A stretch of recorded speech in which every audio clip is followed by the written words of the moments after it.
Welcome to Rise Up in Business, the law podcast for small business owners. This podcast is designed to share important legal information without the stuffy legal jargon. I'm Tracy Milacrane. Let's get into today's episode.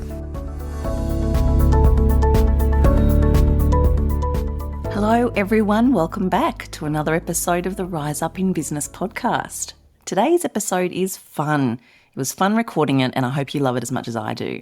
I'm joined on the podcast today by special guest Emma McQueen. Emma is a business bestie and friend of mine, and Emma's a business coach who specialises in supporting women to be their best selves in business and life and to really hit some stellar goals. I have some fabulous chats with Emma. We talk a lot. We bounce off each other and we're a support for each other in our respective businesses. And I wanted to bring Emma onto the podcast so that I could start sharing some of our fabulous chats with you, because I just know from the things that we talk about that there's so much value to be shared here, hence why Em's coming onto the podcast. And we're going to do a few of these over the coming months, so stay tuned. I hope you enjoy. Today's episode is potentially triggering for some people. It's not intended to be so. I just want to say that. We're going to talk about the hustle. We're going to talk about the hustle, and in particular, I'm going to dive in to this conversation with Emma to dig deep in relation to hustle and how it's used and answer the question, is hustle a dirty word?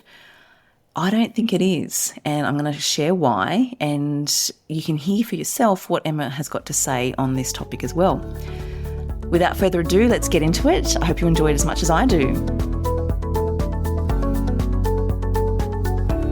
Em, I want to talk to you today about something that's coming up so much, and I just want to call out the narrative around this. What I want to talk to you about today is hustle a dirty word? It's my favourite word. Well, I think the conversation needs to be had because there's a lot of talk around the hustle being negative, and hustle means different things to different people. And you know me, I've done some research, and let's have a look at the traditional definition of hustle, shall we? Shall we? Traditionally, hustle is a term that has evolved over time, and it generally means, at its core, a strong and determined effort or drive to achieve a goal or make something happen. Now, I don't have a problem with that. I think that all makes perfect sense. But if you dive a little further and dig, as you know that I would, some people view it as negative because they see it as cutthroat, competitive, taking advantage of others, or prioritising profit at the expense of ethics and values. So that's really interesting. What I hear a lot, and I wonder whether you do, is people are really looking down upon the term hustle because they're associating it with burnout, with fatigue, with the grind, all the negative things. And we don't stand for that. I use it though freely, and I believe that the term hustle needs to be taken in context. And sure, it means different things to different people. It means different things to me, to you, and probably the next person. But business has seasons, don't you think? Totally. I think hustle's got a bad rap. I mean, it's my favourite word, and I have the definition at the very beginning that you talked about, which is it's about working hard, it's about getting stuff done. It's not about ripping people off, it's not about putting profit before people, but I also think that we hear different messages. So if you think about movies, if you think about a movie called Hustler, what are they doing? They're hustling people out of things, right? They're being secretive, they're not being transparent, and so I think that has put a negative connotation to the word hustle. I also think that there are a lot of online people talking about, I did 10 hours and I've made $1 million. And so therefore I'm a hustler. And so I don't think that's helped either. For me, it's just there's seasons in your business where you hustle, you work really hard, and then there's seasons that you slow down and you just chill out a little bit. And I don't see anything wrong with hustle, but it's definitely got a bad rap, which I think isn't fair. And that's why I wanted to call it out and have this conversation. In my email to my list a couple of weeks ago, I called it out there. I'd asked a question of a guest on the podcast recently. You've built a global name for yourself. You're at the top of your game and you've been there for a long time. What's the secret? And his answer was really simply hard work. there's no shortcuts. And I really wanted to call out this negative connotation around hustle because we feel guilt. And I think as business owners, there is so much noise in the online space, and holy moly, there's so much guilt that we carry when we're not doing what we think we should be doing because this is how people are framing it or this is what people are saying. So what I wanted to share here for listeners is you do you. Hustle isn't a dirty word. According to Emma and Tracy, hustle is not a dirty word. It's all about working out what's right for you and going with the different seasons in business. And that means sometimes you're going to work harder than other times. That's okay. It's all about that balance and that fluidity and being flexible. I also think that hustle's got a bad name because people do burn themselves out and they do hit that fatigue. When hustle becomes more of a priority than health, I think it turns into a negative connotation because we still have to look after ourselves. You can still hustle and you can have health. It's not an either or choice. You don't have to go, yeah, I'm hustling, therefore my health is bad. You can say, no, I'm hustling, I'm working hard, and my health is good. Those two things can work together. And I think people kind of feel like they have to make a choice. It's either my own mental health, my own physical health, my own spiritual health, or it's hustle. No, it's not. It's hustle and you can still work on your own mental health. It's hustle and you can still have good physical exercise, boundaries, etc., etc. It's not an either or, it's an and. I like that. Work-life balance, it's an and. I like that. So I feel really proud about the way that you take on or the way you tackle your workflow, your priorities, your calendar. It's different for everyone. I don't know about you, but I'm still constantly tweaking it. And I've recently gave myself permission to say that's okay to constantly be tweaking the workflow and the demands and the days and the weeks because there are seasons in business and because things change. So somebody that I work with in my business has a concept called the winning week. And when the very first time I ever did it, I thought this is brilliant. It's Michelle Broadbent for listeners. She's been a pillar in my business for years. And the very first time she ever showed me her winning week, which you can find on her website, I was so excited. You can imagine, I beautifully color-coded my winning week. I can imagine. You can imagine. And it looked so good. And then a couple of months later, I freaked out and I said to Michelle, holy moly, it's not working. She said, what do you mean it's not working? I said, she said, Tracy, you're allowed to change it.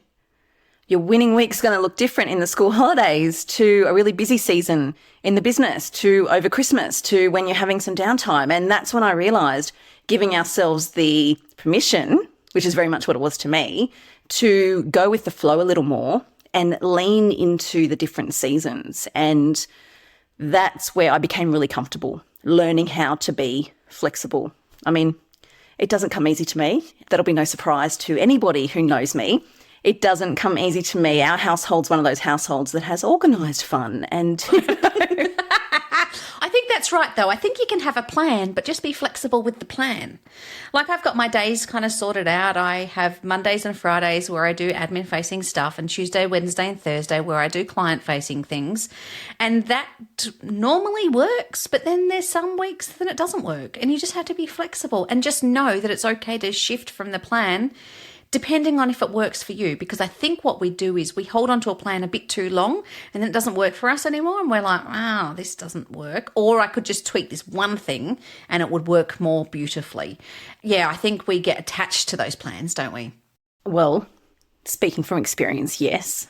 So the art of leaning into the seasons and changing. So what I really want listeners to take away from this, because I think it's so valuable, is giving ourselves the permission as business owners to ease the pressure, to be flexible, lean into the seasons. And if you want to hustle, you hustle. Hustle to your heart's content, whatever that looks like for you. For me, hustling looks like lots of relationships, lots of conversations, and that gives me energy and energizes me. So if I'm having a week full of conversations, I'm like just a happy camper. And that to me is hustling. Someone else's idea of hustle might actually be just ripping through their to-do list at a phenomenal pace. You know, there's no rules here, but I do love a good hustle. That's me. I'm the to-do list person. Rip through the to-do list. That's me for hustle. You're the yin to my yang. I am. I think we knew that. But what I do want to say really proudly is I think the hustle works when we've got the balance. We don't want to drive it such that we do get into that burnout. Now, Em, I know that you've got balance, and I know that you work with women and you teach them balance. And I just want to share a little bit about Thriving Women, if you could, for listeners, because I think that it's so valuable. And the reason I think that is because I know you, and I speak to so many women who have either done it or who are doing it. So can you tell us a little about that? Oh, I love Thriving Women. Thriving Women is my baby. It's been going for 5 years. I can't believe it. And in 2024, we're open for intake for 2024, but for 2024, we've brought in 3 different layers, I guess you could call them, which is meeting women where they're at in their lifestyle and in their business. So historically, Thriving Women has been about workshops and retreats and coaching and all the things. And if you've got a 1, 2, 3 or 4-year-old, kind of hard to do all of those things, right? You're in a different season in life. And so this year I went, what else can we do to make it more inclusive for women, different price points so that they can enter where their lifestyle lets them and where their business lets them. So we've got 3 communities within Thriving Women. We've got the community piece, which is literally you come to dinners, get connection, you come to Go-Getters Day.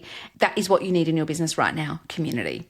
And then we have business, and that includes the workshops, some hot seats and a retreat.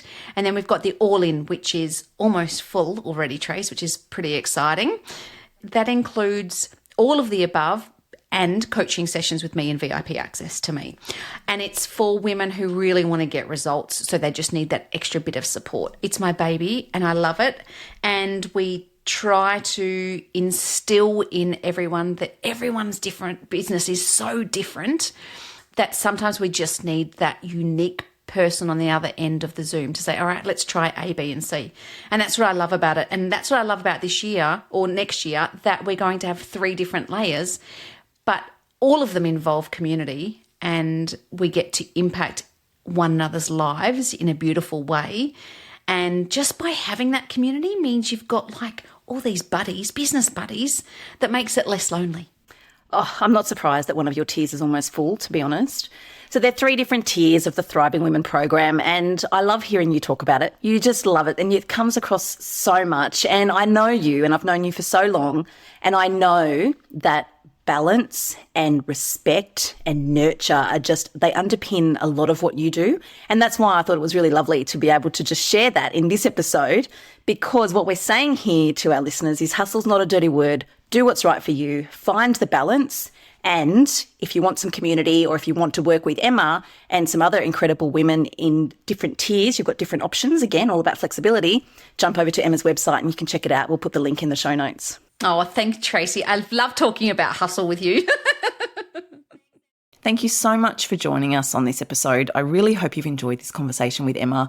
As you can tell, it was a lot of fun recording. And as I mentioned earlier, there's more to come. So we dive into these topics with the intention of sharing value, with the intention that something we share will resonate and that you can take that and implement that in your business to help move the needle and to help enhance your journey. Emma and I are both very active on Instagram, so if you're not following us, we'll put the links in the show notes. Please do. So there's a lot happening over there always for both of us, and I would love it if you would follow along. I'll catch you next time.